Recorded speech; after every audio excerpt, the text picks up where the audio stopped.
there was something that caught my eye, and I've seen the title of your book, but everyone knows it has Pacific Rims, and then it says Beermen Ballin' in Flip-Flops and the Philippines' Unlikely Love Affair with Basketball.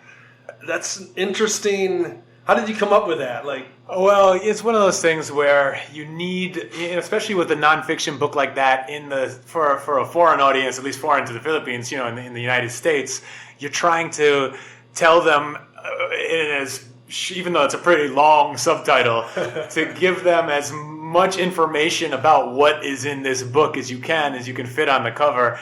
And it was just something that I needed to come up with one of those subtitles, and I wanted it to be fun, and also represent sort of the different sides of the book. So, using the idea of playing in flip-flops or chinelas is one of the great images that everyone here associates with Philippine basketball.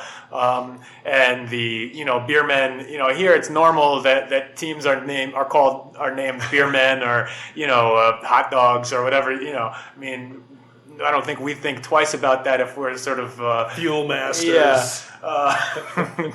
But to an American audience, that's one of those things where whoa, they got teams named after beer. So that it was basically just I was trying to come up with something funny that also explained what the book was about and would sort of make people who never thought about Philippine basketball, maybe never even thought about the Philippines before, give them a reason to be check it out and be oh, it sounds interesting. I love it. And the same thing with me. I grew up in rural Michigan, not many Filipinos around me, didn't know anything about the Philippines or basketball in the Philippines before I came here. I played in Europe for a year, and then I was is basketball big in the Philippines? My thought was isn't that a poor country where everyone's short? Basketball shouldn't be big there. That's a horrible stereotype, but that's what I thought when I was 22 or whatever. And then you get here and you're whoa.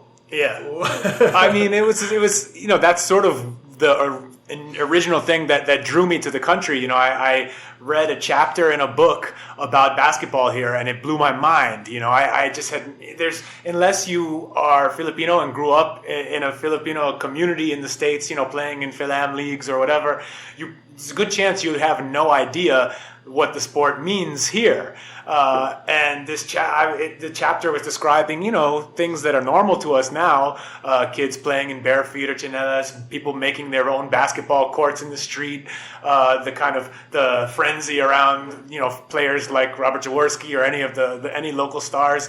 And I was just man, why is basketball like that over there? And that's sort of one thing led to another, and I ended up living here, and now it's no longer a question I need to answer. It's become my life.